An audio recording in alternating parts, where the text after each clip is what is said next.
semuanya, selamat datang di podcast Sari Ayu, Sabrina, Riri, Ayu. di mana tempat kita bisa buat berbagi cerita atau ngobrol-ngobrol santai dan ngebahas topik-topik menarik, apalagi seputar pendidikan. Nah, topik kali ini kita bakal ngebahas tentang kode etik dan juga organisasi guru nih. Yuk langsung aja kita kenalan sama bintang tamu kita dengan Ibu. Ya, dengan saya perkenalkan dengan Bu Rizka. Saya ngajar di SMK 3 Perguruan Cikini. Saya ngajar jurusan Produktif Manajemen Perkantoran dan Layanan Bisnis. Ibu di sini udah ngajar berapa lama, Bu? Saya ngajar di Percik udah kurang lebih 4 tahun ya. Lumayan ya, Bu. Ya, lumayan. Ibu di sekolah ini ada ikutin organisasi guru nggak, Bu? Kalau ikut organisasi guru mungkin saya ikutnya MGMP ya sama PGRI gitu. Boleh ceritain nggak, Bu? Itu gimana awalnya terbentuk organisasinya? Kalau sepengetahuan saya, awal terbentuknya organisasi guru ini karena kebutuhan para guru untuk wadah kita bersama ya, untuk wadah para tenaga pendidik. Dulunya kami merasa berjalan sendirian gitu, tapi karena adanya organisasi guru ini, jadi kita saling merangkul gitu. Wah, jadi lebih memudahkan. Jadi emang berawal dari kebersamaan gitu, keren banget sih. Jadi karena solidaritas bisa buat organisasi guru gitu ya, Bu. Ada nggak program atau kegiatan organisasi guru yang paling seru dan bermanfaat menurut Ibu? Kalau untuk program sendiri ya, kalau menurut saya ada banyak ya. Salah satu contohnya itu workshop untuk peningkatan kompetensi guru. Misalnya sekarang kan era digital ya, jadi guru harus wajib bisa bervariasi dalam menggunakan media pembelajaran. Kayak misalnya tuh ada aplikasi Z namanya, kayak games gitu, tapi di dalam games tersebut ada soal. Nah, kemudian bisa pakai Kahoot contohnya, lebih interaktif, belajar anak gak bosen gitu. Bener. Wah, berarti menarik ya, Bu. Jadi organisasi guru bukan cuma fokus pada hal formal, tapi juga punya kegiatan yang menyenangkan dan bermanfaat. Iya, betul sekali. Oke. Untuk pertanyaan selanjutnya, menurut Ibu perannya gimana tuh dalam meningkatin profesionalisme dan kesejahteraan guru itu sendiri?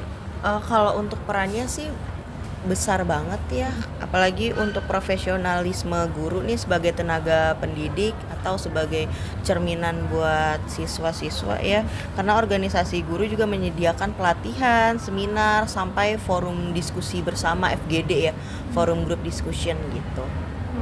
Berarti terasa sekali manfaatnya untuk profesionalisme ini ya, Bu.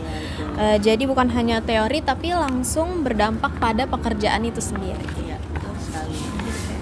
Kalau dari saya mau nanya, Bu, kalau misalnya di lapangan kan guru kadang suka ketemu sama tantangan gitu ya, Bu, kayak misalnya kasus kekerasan atau administrasi yang numpuk. Itu biasanya organisasi guru tuh bantu kayak gimana, Bu?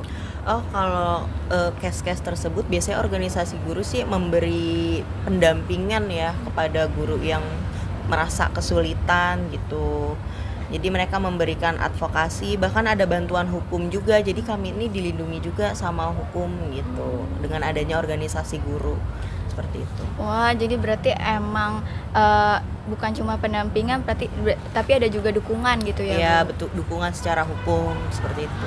Biar guru juga nggak ngerasa sendirian kalau ngadepin masalah ya, Bu? Iya, jadi apalagi zaman sekarang kan ya banyak tuh kasus-kasus di media sosial, guru negor murid tapi malah gurunya yang dituntut, padahal itu kesalahan murid gitu. Apalagi yang masih hots banget nih yang di Lampung, yang anak SMP, anaknya gubernur kalau nggak salah ya.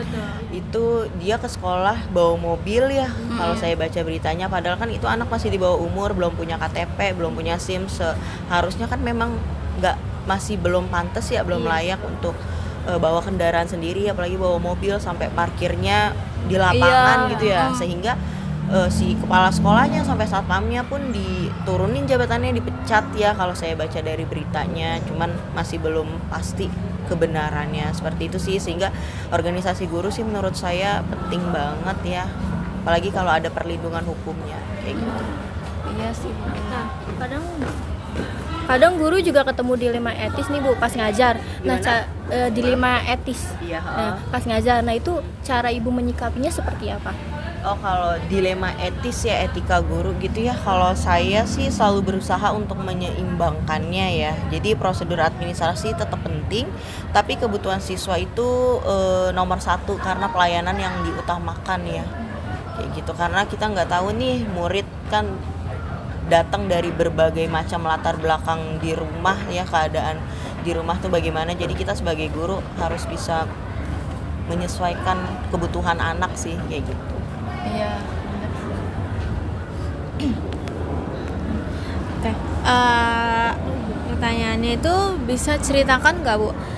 Sebenarnya tuh kode etik itu kenapa sangat penting gitu di lingkungan guru? Kalau menurut saya, kenapa sih kode etik itu penting di lingkungan guru? Karena bukan di lingkungan guru aja ya, semua profesi juga harus mengutamakan etika dan moral ya. Karena kalau di kode etik guru sendiri itu isinya mengatur bagaimana guru bersikap kepada siswa, orang tua, masyarakat maupun sesama rekan kerja gitu. Karena untuk menjaga martabat dan profesionalisme guru itu sendiri sih gitu sih. Oke. Berarti benar, jadi kode etik itu kayak semacam fondasi dasar dalam menjalankan profesi guru ya Bu? Iya, sebagai fondasinya. Kalau fondasinya udah kuat, mau kita bersikap seperti apa pasti insya Allah nggak bakalan ada sesuatu hal yang tidak diinginkan gitu. Kalau saya mau nanya, kalau tantangan terbesar dari menerapkan kode etik di sekolah itu gimana? Kalau tantangan terbesar saya ya selama menjadi guru dalam menerapkan kode etik itu konsistensi saya untuk tetap menjaga mungkin kesabaran kali ya, terutama ya, apalagi kita ngajar banyak siswa dan bukan hanya satu kelas doang. Satu kelas isinya lebih dari 20 anak dengan karakter yang berbeda, sikap yang berbeda, attitude yang berbeda. Jadi ya itu sih kalau saya ya tantangannya.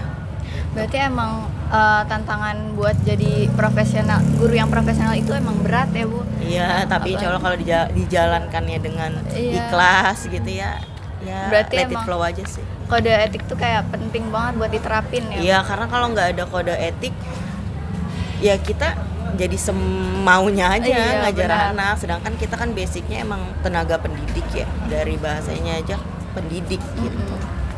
Jadi contoh buat anak-anaknya gitu. Iya, jadi bukan hanya teori aja yang kita pelajari, tapi sikap, etika dan moral juga harus kita pelajari dan kita terapkan, contohin buat anak gitu. Karena pada prinsipnya manusia kan mesti dikasih contoh ya, bukan dikasih disuruh-suruh. Justru kita kalau disuruh-suruh malah nggak suka kan. Gitu.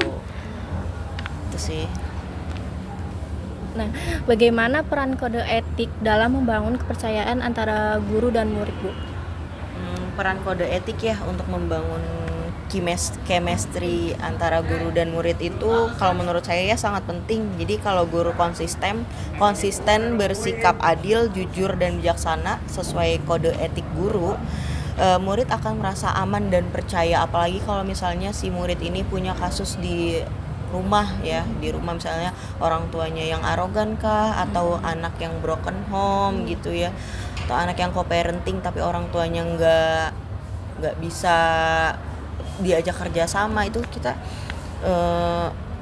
membuat anak tuh jadi lebih merasa aman gitu. Ternyata ada yang peduli sama dia, jadi dia nggak hilang arahan lah ibaratnya. Jadi masih ada yang ngarahin gitu ya? Iya, gitu. Jadi jelas sekali ya Bu bahwa kepercayaan murid itu tumbuh dari keteladanan guru dalam memegang kode etik itu sendiri. Oke. Nah, pertanyaan selanjutnya, apa pesan untuk rekan guru tentang pentingnya kode etik itu? Kalau pesan dari saya untuk rekan guru terhadap pentingnya kode etik ya kita harus tetap konsisten melaksanakan kode etik guru, karena kita ini sebagai tenaga pendidik yang citranya di masyarakat selalu dinilai perfect ya dalam segi sikap, apalagi pengetahuan gitu ya, padahal kan kita juga sebagai guru juga sama-sama belajar, sebenarnya kita juga belajar juga dari siswa gitu ya, jadi bukan siswa aja yang dapat ilmu dari gurunya gitu sih. Dan tetap harus berpegang teguh sama kode etik guru kalau emang mau jadi guru gitu, karena zaman sekarang udah gampang banget deh apa-apa diviralin, padahal bukan salah gurunya gitu, jadi kita yang kena dampak gitu. Kalau zaman dulu saya sekolah beda banget deh sama yang zaman sekarang. Karena sekarang sosmed tuh emang udah makin ya, jadi kita mesti hati-hati banget memang gitu, harus bijaksana sih dalam penggunaan media sosial juga gitu. Jadi luar biasa pesannya ya Bu. Jadi kode etik itu kayak bukan beban tapi justru penuntun yang menjaga kehormatan profesi guru itu sendiri. Oke. Nah, harapan Ibu ke depan untuk organisasi guru itu seperti apa Bu? Harapan saya untuk organisasi guru itu terutama di komunikasinya ya, mungkin komunikasinya biar kita nih kenal sesama rekan guru yang lain ya, bukan di sekolah tempat kita ngajar doang gitu. Udah sih paling itu aja ya, karena yang saya rasakan kayak saya punya grup MGMP se-Jakarta Selatan ya, saya JS1 itu grupnya pasif banget sebenarnya. Sebenarnya kalau misalnya grupnya aktif pasti informasi yang masuk ke kita nih kan pasti banyak juga gitu. Tentang kurikulum kah, tentang media pembelajaran yang lebih menarik kayak gitu. Berarti kalau misalnya grup itu tuh untuk semua guru ya Bu? Ya, semua guru. Kalau MGMP ya, semua guru se-daerah tempat dia ngajar. Kayak saya di Jakarta Selatan, berarti MGMP Jakarta Selatan gitu. Kalau MGMP itu sendiri tuh artinya ada artinya atau Singkatan dari apa? Kalau MGMP itu grup khusus bidang studi tertentu. Jadi saya kan cuman guru produktif manajemen perkantoran, berarti isinya cuman guru produktif manajemen perkantoran doang. Nah, nanti kalau misalnya ada guru IPAS ya misalnya, ya udah berarti ntar ada MGMP IPAS, terus guru PKN, ntar ada MGMP PKN kayak gitu. Nah, fungsinya sih sebenarnya untuk kita sharing ilmu terkait bikin soal gitu, kemudian sharing tentang kurikulum, kemudian kalau SMK tuh kan ada kompetensi ya, uji kompetensi, nah bisa sharing tentang SKKNI-nya kayak gitu. Semoga harapan Ibu bisa terwujud ya. Kalau organisasi guru semakin solid, pasti dampaknya luar biasa untuk pendidikan kita. Iya, betul sekali. Oke. Ya udah nggak kerasa ya kita ngobrol-ngobrol udah lumayan lama. Jadi